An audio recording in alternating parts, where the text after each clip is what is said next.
तो हेलो बच्चों, मैं मोस्ट वेलकम करना चाहता हूँ आप सभी बच्चों को। मैं अंगद कुमार और इस यूट्यूब चैनल मतलब उन्नति एकेडमी के माध्यम से मैं आप सभी बच्चों को पढ़ाना शुरू कर रहा हूँ। और ये टॉपिक है कक्षा 10वीं का और चैप्टर कक्षा 10वीं का है और ये सब्जेक्ट है केमिस्ट्री।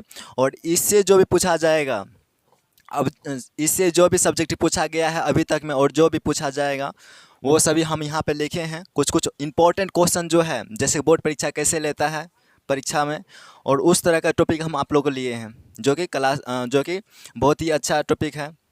समझ गए?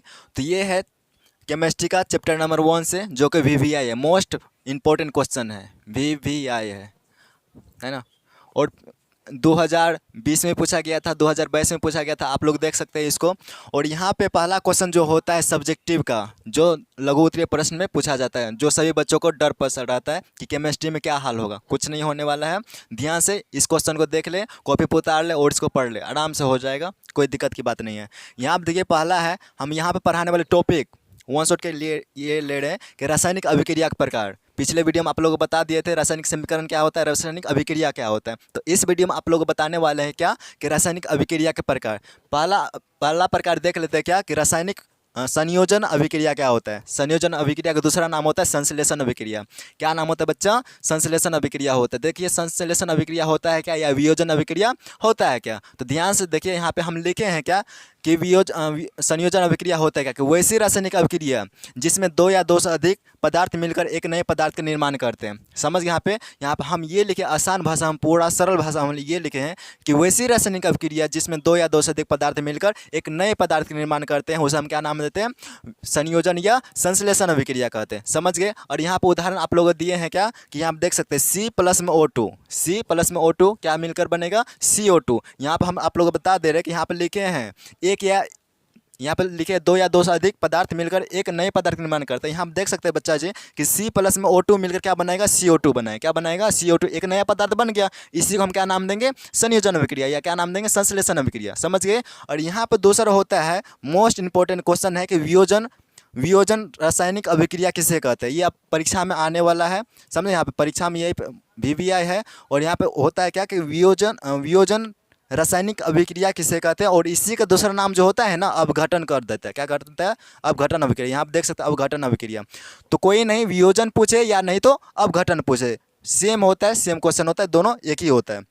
अब देखिए वियोजन अभिक्रिया का उत्तर देख लेते हैं। वियोजन अभिक्रिया वह अभिक्रिया है जिसमें किसी यौगिक के बड़े अणु के टूटने से दो या दो से अधिक सरल यौगिक बनते हैं। समझ, यहाँ पे पूरा सरल भाषा में लिखे हैं। क्या लिखे हैं बच्चा जी कि वियोजन अभिक्रिया वह अभिक्रिया है जिसमें किसी यौगिक के बड़े अणु, इसमें क्या होता है? बड़े अणु होता है और दो या दो से अधिक सरल अणु, दो या दो से अधिक सरल अणु में क्या हो जाते हैं? टूट जाते हैं। समझ गए यहाँ पे? तो वियोजन अभिक्रिया जस्ट क्या होता है? अपघटन अभिक्रिया। क्या नाम देंगे? वियोजन अभिक्रिया वो अभिक्रिया है जिसमें जिसमें किसी यौगिक के बड़े अणु जो होता है, बड़े अणु के टूटने से दो या दो से अधिक सरल यौगिक में क्या हो जाते हैं? टूट जाते हैं या बन जाते हैं। उसे हम क्या नाम देंगे? वियोजन अभिक्रिया नाम देंगे। समझ गए यहाँ पे? तो जस्ट क्या होता है वियोजन अभिक्रिया, अपघटन अभिक्रिया की वैसी वियोजन अभिक्रिया वो अभिक्रिया है जिसमें किसी यौगिक के बड़े अणु के टूटने से दो या दो से अधिक सरल या यौगिक में बनते हैं, उसे हम क्या नाम देंगे? वियोजन अभिक्रिया नाम देंगे। समझ गए यहाँ पे? तो ये दोनों मोस्ट इंपॉर्टेंट क्वेश्चन है किससे?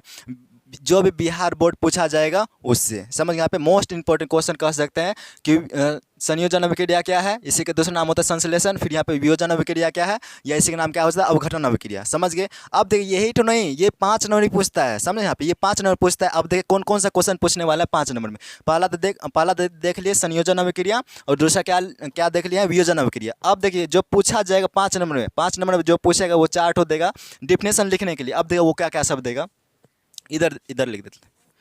दूसरा हो गया, पहला क्या हो जाएगा? संयोजन अभिक्रिया। दूसरा हो जाएगा वियोजन अभिक्रिया। और तीसरा का जो बात करते हैं ना, तीसरा हो जाता है विस्थापन अभिक्रिया।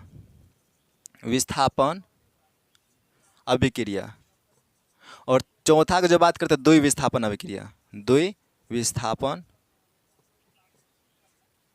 द्विविस्थापन अभिक्रिया। ये चारों तो किससे पूछने वाले हैं? 5 नंबर पूछने वाले हैं। समझ गए यहाँ पे? ये चारों तो किस में पूछने वाले हैं? 5 नंबर पूछने वाले। क्या पूछेगा? संयोजन अभिक्रिया क्या होता है, वियोजन अभिक्रिया क्या होता है, विस्थापन अभिक्रिया क्या होता है और द्विविस्थापन अभिक्रिया क्या होता है। समझ गए यहाँ पे? और इसका ये क्या है? एग्जाम्पल है किसका? वियोजन का। तो समझ गए संयोजन और वियोजन अभिक्रिया। अब चलते हैं नेक्स्ट टॉपिक के अंदर, जो हो मोस्ट इंपॉर्टेंट, जो आप लोग के लिए लाए हैं क्वेश्चन। तीसरा टॉपिक लिखे हैं विस्थापन अभिक्रिया, या इसी का दूसरा नाम होता है एकल विस्थापन अभिक्रिया। समझ गए? यहाँ पे तीसरा टॉपिक क्या है कि विस्थापन अभिक्रिया, और इसी का दूसरा नाम क्या है? एकल विस्थापन अभिक्रिया। अब देखिए एकल विस्थापन अभिक्रिया में होता है क्या कि जैसे कि एक कोई यौगिक है और उस यौगिक को हटा करके खुद उसका स्थान ग्रहण कर लेता है, वही क्या कहलाता है? एकल विस्थापन अभिक्रिया कहलाता है। जैसे कि देखिए यहाँ पर लिखे हैं वैसी रासायनिक अभिक्रिया जिसमें अधिक क्रियाशील तत्व है। अधिक क्रियाशील तत्व जो होता है, कम क्रियाशील तत्व क्या करता है? उसके यौगिक में विस्थापित कर खुद उसका स्थान ग्रहण कर लेता है। उसका हम क्या नाम देते हैं? विस्थापन अभिक्रिया, या नहीं तो एकल विस्थापन अभिक्रिया। इसमें जो भी अधिक क्रियाशील तत्व होता है वो कम क्रियाशील तत्व को क्या कर देता है? हटा करके खुद उसका ग्रहण कर लेता है। उसे हम क्या नाम देंगे? विस्थापन अभिक्रिया। जैसे एग्जाम्पल में देख सकते हैं कि यहाँ पे Fe प्लस में CuSO4 है। क्या है कि Fe प्लस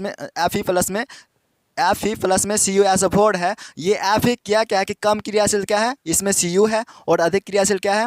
Fe है। तो Fe क्या कि Cu को हटा करके खुद ग्रहण कर लिया किसमें? FeSO4 प्लस में Cu। यहाँ आप देख सकते हैं, यहाँ पे Cu को हटा कर क्या कर लिया? Fe अपना स्थान ग्रहण कर लिया। तो इसी का हम क्या नाम देंगे? विस्थापन अभिक्रिया, यानी तो एकल विस्थापन अभिक्रिया। समझ गए? होता है क्या कि वैसी रासायनिक अभिक्रिया जिसमें अधिक क्रियाशील तत्व कम क्रियाशील तत्व को उसके यौगिक में विस्थापित कर देता है, जिसे हम क्या नाम देंगे? विस्थापन अभिक्रिया। समझ गए यहाँ पे? अब चौथा टॉपिक आता है कि द्विविस्थापन अभिक्रिया क्या होता है। द्विविस्थापन अभिक्रिया क्या होता है? ये दोनों मोस्ट इंपॉर्टेंट है, समझ सकते हैं यहाँ पे। तो द्विविस्थापन अभिक्रिया किसे कहते हैं? द्विविस्थापन